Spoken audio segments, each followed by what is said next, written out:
ingin membuka fakta kebenaran dari tuntutan jaksa penuntut umum kepada para tersangka pembunuhan Brigadir Joshua. Nyai dengar katanya itu nenek Putri itu dijatuhi hukuman 8 tahun penjara. Bukankah nenek Putri ini yang menyebabkan terjadinya pembunuhan kepada Brigadir Joshua? Harusnya jaksa penuntut umum memberikan hukuman yang terberat, yaitu hukuman mati. Karena penyebab utamanya dia, nenek Putri. Ya. Dan Sambo juga dapat hukuman mati, tapi Nyai dengar Sambo hanya mendapat hukuman seumur hidup. Seumur hidup ini bahaya loh. Sewaktu-waktu bisa berubah. Dapat remisi, kelakuan baik, ya kan? Lalu nanti lagi ditinjau lagi kembali, perkaranya segala macam. Nah, itu nanti ada pengurangan masa hukuman.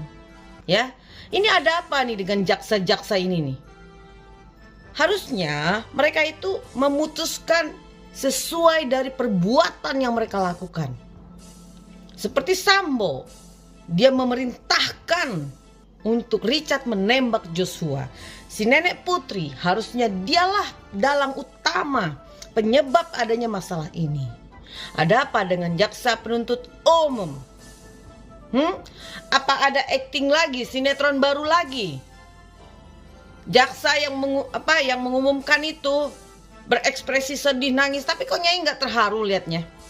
Bisa aja tuh acting, ya kan? Hari gini kan apa aja bisa dibikin acting, nangis, pura-pura sedih, bergemetar. Atau memang mereka di bawah tekanan dari bos-bos mereka, karena memang udah ada intervensi berapa nilai jumlah hukuman yang akan diterima oleh para tersangka. Ya, ini ada apa dengan para jaksa ini sebenarnya? Nyai kecewa sekali. Sangat kecewa sekali Nyai. Lalu Richard katanya dijatuhi hukuman 12 tahun penjara, lebih berat daripada nenek Putri. Ya kalau si Markuat mungkin oke lah, dia dapat 8 tahun penjara karena dia kan hanya sebagai korban juga. Ibaratnya dia pelaku tapi dia sebenarnya kan tidak tahu jalan cerita yang sebenar-benarnya gitu loh. Ya walaupun dia melakukan juga, tapi dia hanya menuruti apa kata bosnya. Saking dia cinta kepada bosnya, itu nenek Putri. Ya kan? Nah sekarang kan terbukti kasus ini bukan pelecehan. Tidak ada pelecehan seksual di dalam hal ini. Kan dari awalnya sudah bilang, ini ada sesuatu antara Joshua dan nenek Putri. Dan nenek Putri ini mungkin pada waktu kejadian dia nafsu, tapi Joshua gak mau ladeni. Lalu dibikinlah senario dia diperkosa. Sampai sekarang dia tetap mengatakan dia itu mendapat perlakuan yang tidak baik oleh Joshua. Harusnya jaksa penuntut umum dan hakim cek tulang belakangnya nenek Putri. Kan katanya dibanting ke lantai. Kalau umpamanya benar-benar dibanting ke lantai itu si nenek, ya, tulang belakangnya pasti memar. Satu, kalau terjadi bantingnya keras, paling tidak biru atau retak, itu dicek dong tulang belakangnya. Kalau betul-betul ada terjadinya pembantingan ke lantai yang dilakukan oleh Joshua kepada nenek Putri. Ini faktanya kan tidak ada visum tulang belakang, cek tulang belakangnya nggak ada. Ini benar-benar kecewa sekali loh. Ini jaksa nih ya, itu takut gitu loh. Jaksa ini atau bosnya ini mendapat titipan amplop coklat. Apakah ada amplop coklat yang bermain dari keputusan ini? Ini akan terawang. Apabila benar ada, maka siapapun yang menerima amplop coklat ini, pastikan kalian akan mendapat celaka 7 turunan. Karena kalian menjual kasus dan menjual nyawa orang demi rupiah. Bersikap adillah. Tunjukkan kebenaran di atas kebenaran. Ya, jangan karena keluarga Joshua adalah orang yang tidak mampu dan pelakunya adalah orang yang berduit, semena-menalah kalian menjatuhkan masa hukuman kepada para pelaku. Lalu Richard, jujur ya, Nyai sebenarnya kasihan sama Richard, tapi tetap Richard bersalah. Ya, Richard tetap bersalah. Lalu dia mengajukan diri menjadi JC.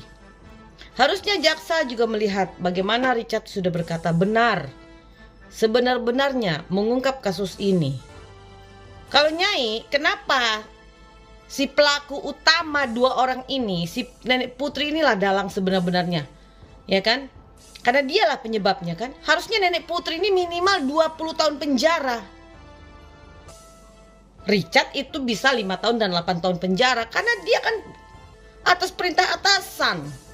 Ya namanya juga bawahan, diperintah oleh atasannya dia takut dan akan dia lakukan. Dari awalnya bilang, pengacara Sambo ini sengaja menyudutkan Richard karena mereka ingin cuci tangan. Nah ini nih, manusia-manusia biadab yang kayak gini nih.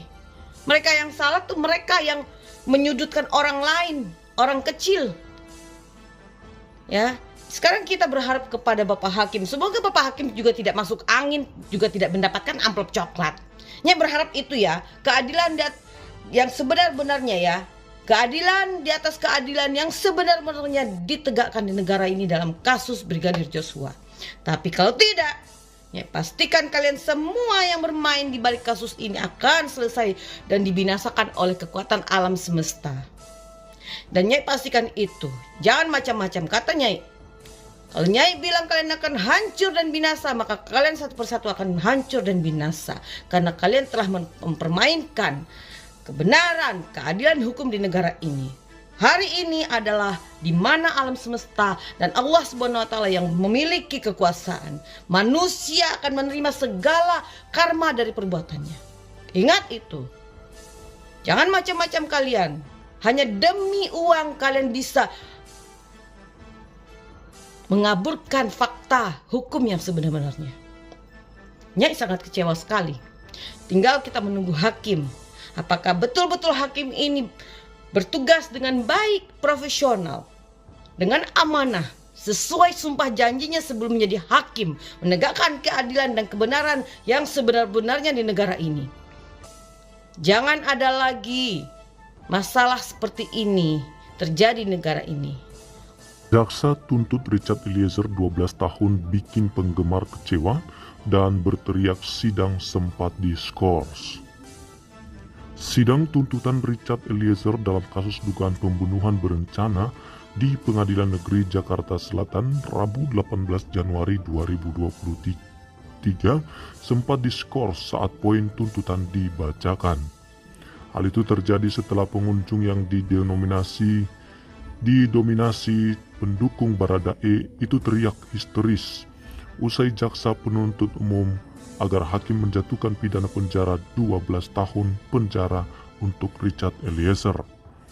Beragam makian dilontarkan pengunjung kepada jaksa penuntut umum yang membacakan surat tuntutan. Gak adil, teriak seorang hadirin. Pendukung Richard Eliezer yang berada di luar ruang sidang juga merangsek masuk. Keributan yang terjadi di ruang sidang membuat Hakim Ketua Wahyu Iman Santoso harus menghentikan sidang sementara. Sidang kemudian kembali dilanjutkan setelah situasi ricuh bisa sedikit tenang. Jaksa penuntut umum JPU pada Kejaksaan Negeri Jakarta Selatan menuntut Richard Eliezer Pudihang Lumiu alias Baradae selama 12 tahun penjara. Richard Eliezer dinilai jaksa terbukti secara sah dan meyakinkan bersalah melakukan pembunuhan berencana terhadap Nofriansah Yosua Huta Barat atau Brigadir J. Jaksa penuntut umum pada Kejaksaan Negeri Jakarta Selatan menuntut Richard Eliezer Pudihang Lumiu alias Baradae selama 12 tahun penjara. Richard Eliezer dinilai jaksa terbukti secara sah dan meyakinkan bersalah melakukan pembunuhan berencana terhadap Nofriansah Yosua Huta Barat atau Brigadir J. Pasal 340 berbunyi, barang siapa sengaja dan dengan berencana lebih dahulu merampas nyawa orang lain, diancam karena pembunuhan dengan rencana dengan pidana mati atau pidana penjara seumur hidup atau selama waktu tertentu paling lama 20 tahun. Atas tuntutan jaksa tersebut, kubu Baradae bakal menyampaikan nota pembelaan atau pledoi pada sidang selanjutnya. Dalam kasus ini, Ferdi Sambo telah dituntut pidana penjara seumur hidup, sementara Kuat Maruf, Putri Chandrawati, dan Bribka Riki Rizal dituntut penjara masing-masing selama 8 tahun. Keempat terdakwa tersebut dinyatakan jaksa terbukti telah melakukan pembunuhan berencana terhadap Brigadir Yosua.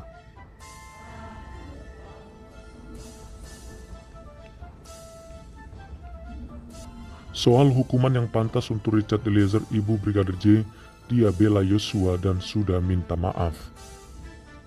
Richard Eliezer, terdakwa kasus pembunuhan berencana Brigadir J atau Nofriansah Yosua Huta Barat, akan menjalani sidang tuntutan hari ini pada 18 Januari 2023.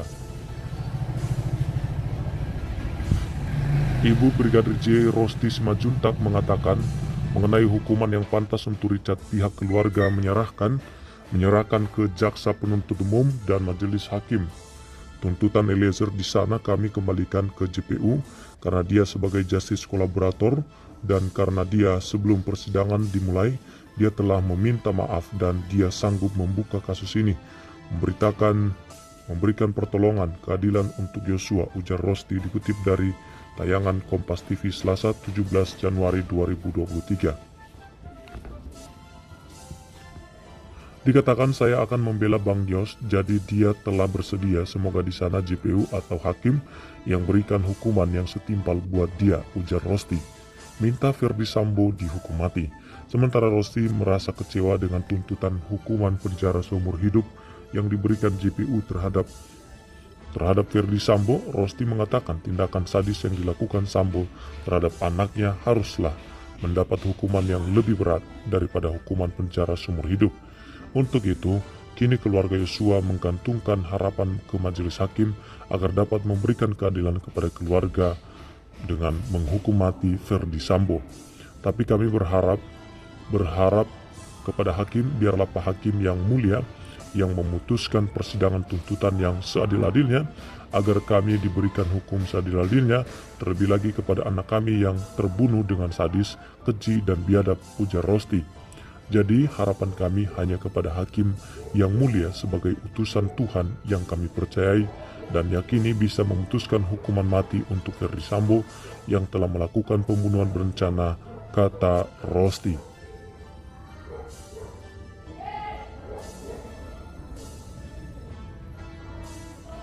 Pengacara Brigadir Yosua, Kamarudin Simajuntak, memberikan somasi kepada oknum Kejaksaan Tinggi Jateng ini penyebabnya.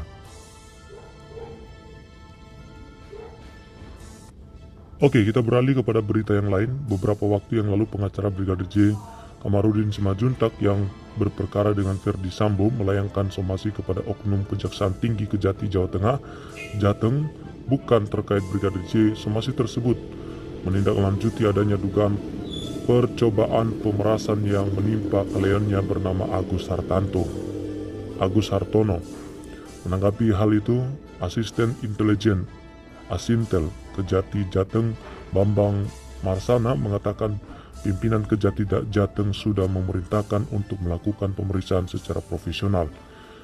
Pimpinan memerintahkan kami untuk melakukan pemeriksaan secara profesional, jelasnya saat dikonfirmasi Senin 28 November 2022. Selain itu, pihaknya akan memastikan jika proses pemeriksaan akan dilakukan dengan transparan dan akuntabel. Kejati Jateng akan bertindak tegas jika oknum yang dimaksud terbukti bersalah. Jaksa terbukti oknum jaksa dimaksud melakukan perbuatan tercela dalam penanganan kasus perkara dan akan diberikan tindakan yang tegas. Kejati Jateng juga akan melakukan tindakan tegas apabila laporan tersangka atas nama Agus Hartono tidak benar dan hanya berusaha menghindari jeratan hukum.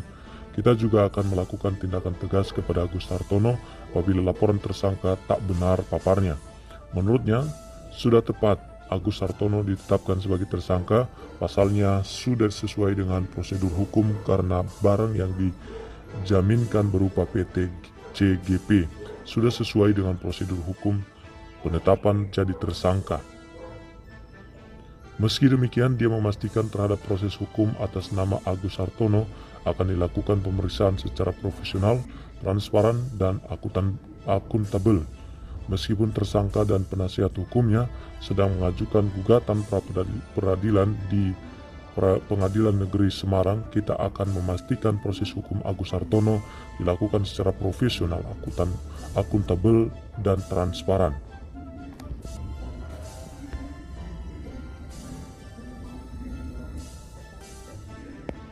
Oke, teman-teman, jadi banyak yang kecewa ya dengan putusan jaksa penuntut umum terkait dengan putusan terhadap Richard Eliezer dan juga Putri Chandrawati yang seharusnya tidak seimbang.